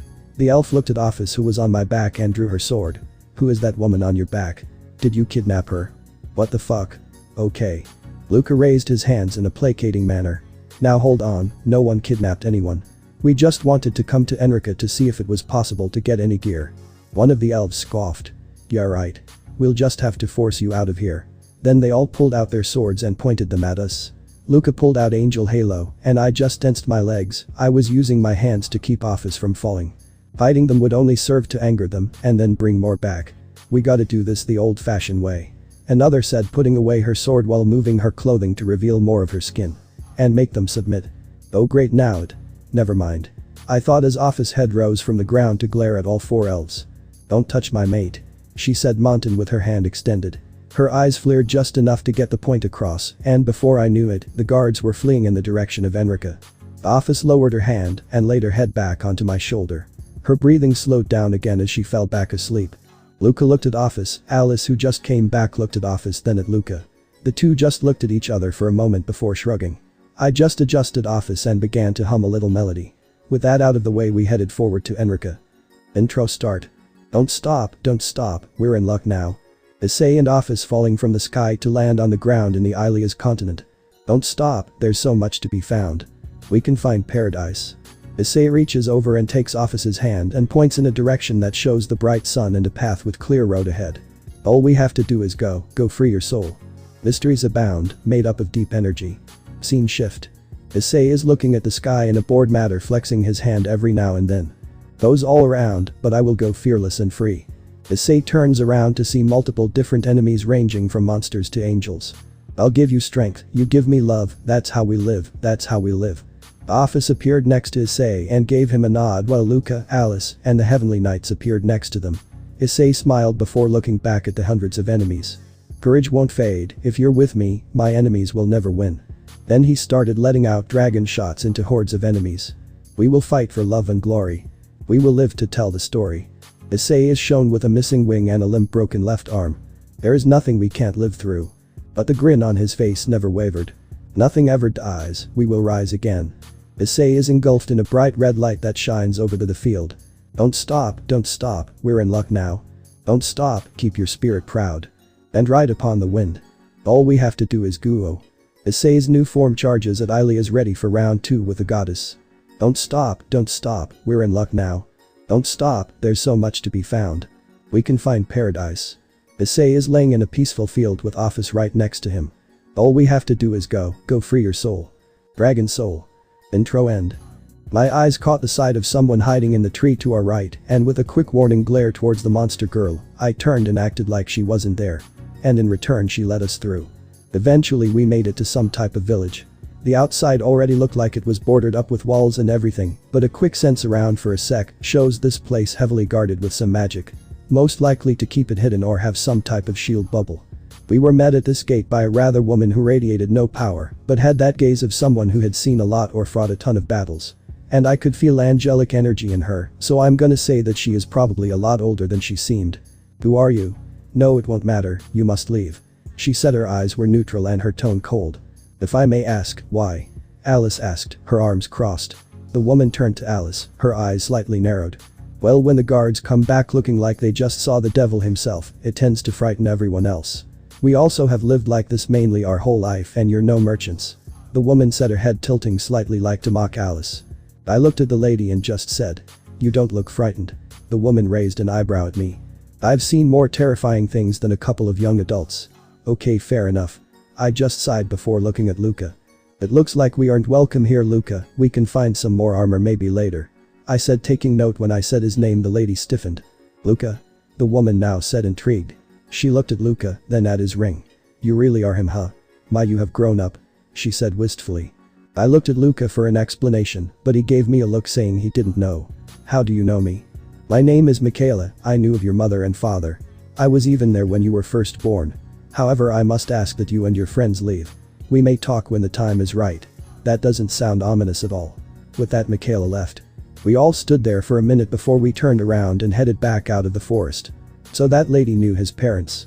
Most likely a family member or close family friend. Given how I get the slightest bit of holy energy pinging off of Luca and how any major energy that is released is sent into that ring, it might be that the ring is sealing his energy. But why? I thought. If he was a fully fledged angel, why have a ring that seals your power? Even being a halfling doesn't really make sense in this case. Partner, it might need to be remembered that we are not in our own world. Things might work differently here. Drake said, interrupting my thoughts. True, but even so, why have that ring that's holding you down? It was his mother's ring at first, meaning most likely she was using it before Luca came into the picture. I said to him. Perhaps she was hiding something, or hiding from someone. If she made or got a ring to seal her own powers, then it was for a reason. The question is, who or what was she hiding from? I pondered. I felt Drake mentally shrug before I cut off the connection between us. I took another look around. Ophis had woken up and was walking next to me. We had been traveling to a place called Ilia's port, which was the only way out of the continent by boat. Unless you could fly or something. It was becoming night quickly, so we set up camp in a little area near some trees that acted as a good cover from any other monster or bandit. Until Alice mentioned something about tree nymphs and we moved closer to a lake. I laid in a sleeping bag that Luca gave me. Luca began making something and I got to say he is amazing. He had only a few ingredients, but holy shit. If his cooking skills transferred over to his sword skills, he would be a fucking force to be reckoned with. Anyways, after the meal we all sat down as Luca told the story of someone called Heinrich and his journey to defeat the monster lord, more specifically the 8th one who was apparently super evil, even by monster standards. Though I don't think that Luca truly recognized his audience. Really? You just told us a story about somebody killing the monster lord to a monster. Would you like a story about a monster killing a king? Alice said mockingly and almost sarcastically, calling him an idiot, which I guess he kinda deserved in this instance. Sorry. Said, bowing his head in shame. Alice coughed before speaking. Well, it's nothing, besides Ophis the 8th wasn't really the most like, to put it lightly. Her rule was uncruel and left many marks that both monsters and humans feel today. Alice looked down at the ground before looking back up with a fierce look in her eyes. But I believe that this generation's monster lord can change things. Luca smiled at her words, missing the look in her eyes. Ophis was indifferent, but I latched on to the way she said it. She said like she knew her personally or. Flashback. If you wanted that, let me take over control of the city first. Granberia tried to get the woman to change her mind. But such an unsightly thing happening, how could I enjoy it? Idiot. And I have said the same thing twice now, is this how you show your loyalty? Guess I was right. This woman had more power over Granbiria, and given how she was still kneeling in front of her, it only proves it. At once. If that is your will, then you will excuse me. Granbiria said, standing up. She casted me one more glance before disappearing. End of flashback. That's right, Alice made Granbiria leave. Not only that, she talked about how she was testing her loyalty and Granbiria followed her will. Let's take a little gamble here, shall we? I cleared my throat, getting everyone's attention. So Alice, is there anything else you know about the Monster Lord? Or perhaps monster hierarchy? It was a very blunt question, I know, but it was a needed question. Alice looked confused for a minute before shrugging. Not much, just some rumors I heard. Lie. However, the hierarchy is a bit tricky but simple once you think about it for a bit. Monster hierarchy is based on race at the bottom of the pyramid, for a lack of better term. Normal monsters, no matter how strong, are placed here. For every race of monster there is most likely a queen who is above them, but equal to all the other queens of different races. Next is the heavenly knights like Granbiria. There were only 4 at a given time, with more added given the circumstances, but 4 nonetheless. These are some of, if not the strongest monsters around, and only listen to orders directly to the Monster Lord. Or any monster they owe a favor. Truth, but that last bit was a lie, most likely to cover up a scene in Iliasburg. That wasn't important. What was important is that she all but confirmed that she is the Monster Lord. But she is young and doesn't really have that same tone or power to her. Based on her aura alone, she could fight maybe an ultimate class devil, and fighting somebody like Surzages was possible, but not a chance that she would win easily or keep him on his toes for long. Are the Monster Lords generational? Like, do they change after a certain amount of time? Keep poking, you'll find something. Alice only nodded but said nothing else, but wrapped herself around a tree and fell asleep in 10 seconds flat. Fast sleeper. Keep that in mind for later use. Luca bid us goodnight as well and went to his own sleeping bag. I stood up and walked over to my tent and went in, Ophis right beside me. I sighed, knowing that now things might get a little heated or awkward when Luca figures out that Alice may be the Monster Lord. What an odd situation I'm in, journeying with both a hero and the evil Monster Lord. Better than anything else. I wondered, however, about the large presence of holy magic that had been following us since I met them. Actually, it seems to watch Luca more than anything else. But why? The only thing I could think of is it might be some angel or maybe even Ilias, but why though? If angels are like monster girls, then that has to mean that there's a chance that Luca's mother was an angel. Yawn, I thought before yawning. Lot more tired than I thought. I muttered out, ready to fall asleep before a weight hit my chest. Huh? Oh, Ophis. What are you doing? I asked as the infinite dragon was rubbing her entire body on me. And her chest was definitely way too soft. I must stay strong, I must stay strong. She stopped her movements before leaning up and resting her head right onto my shoulder. My mate and only mine. For now. She wrapped her arms around my waist and fell asleep in a matter of minutes. Wah. Greg. Explanation, please. Please. I wanted an explanation now. She never was that expressive. Well, she has been getting a little bit more than before we came here, so there's that. Well, I think she did something similar to both Kaneko and Kuroka. She essentially marked you with her scent, letting other dragons or races know you have a mate. Wait, but I thought the mark already did that, so what's the difference? It sounded like there were different ways for dragons to mark each other. It's an older and much weaker way for dragons.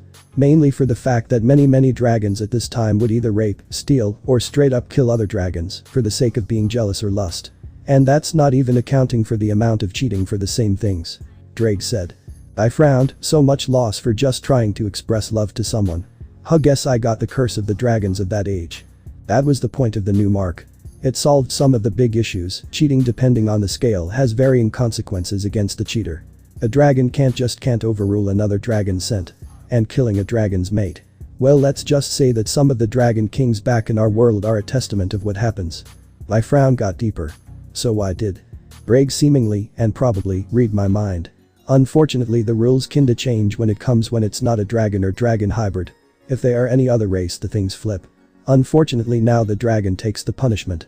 And even if you never marked one of those people, having me here was the workaround. I'm sorry. I snapped back to attention after a minute and gently shook my head. Don't be Drake. It was something that was going to happen anyway, thanks to my decision to pursue them. I said. The guy has been my partner for as long as I have been in the supernatural world. And been in my body for even longer. Not gonna let him blame himself for this. Thanks, Issei. Drake said, but why did he sound weird? Brag, you getting sick in there? You sound different. I didn't realize this would cause him to panic though. Huh? What? No. Everything is fine. Good night, partner. And with that Drake cut the connection. What was that? I sighed and laid down, deciding that I would address it at another time. I wrapped my arms around Ophis and pulled some cover over us and fell asleep.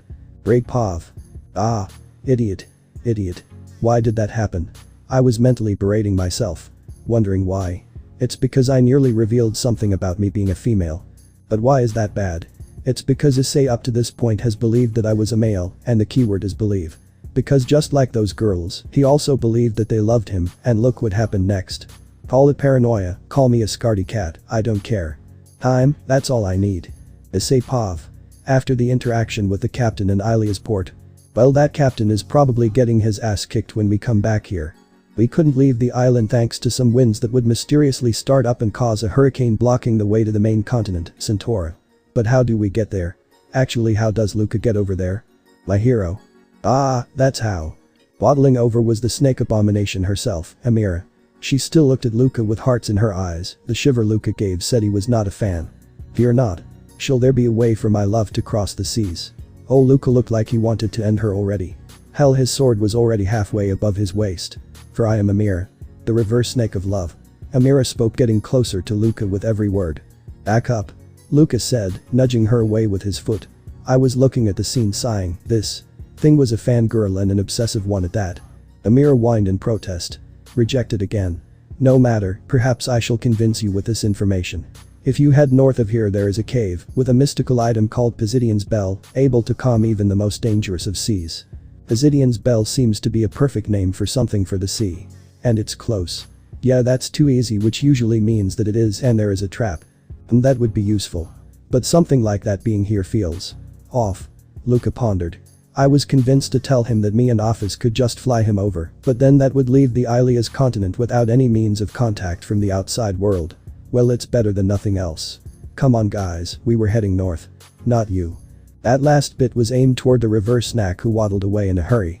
Alice gave Luca an appreciated nod and walked with him. I smiled at the little bout of friendship better than arguing. We walked in the direction of the cave for roughly around 3 hours. At the 2-hour mark Alice began teaching Luca how to meditate. Apparently some fallen angel used this technique to heal their wounds, and apparently Luca could too. Alice was so freaked out she started to repeatedly smack him, only for him to heal all back up again. Even Ophis began smacking him. Well, smack him since she sent him flying with the first one. At the last hour we had finally reached the cave. Finally here. I said before looking at the sun, which was slowly going down.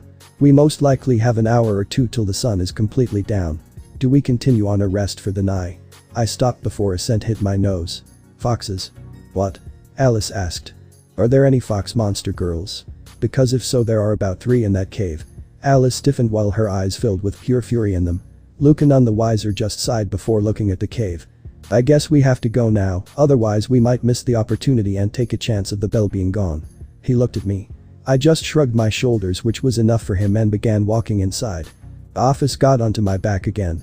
Gonna take another nap? I asked her, shifting her body so she was more comfortable. She shook her head before wrapping her arms around my neck softly. Issei feels nice and warm. I looked over my shoulder to see her staring at me. Her eyes were gentle, soft. Ophis pointed forward towards the cave where both Alice and Luca were disappearing from view. I jogged quickly to catch up with them.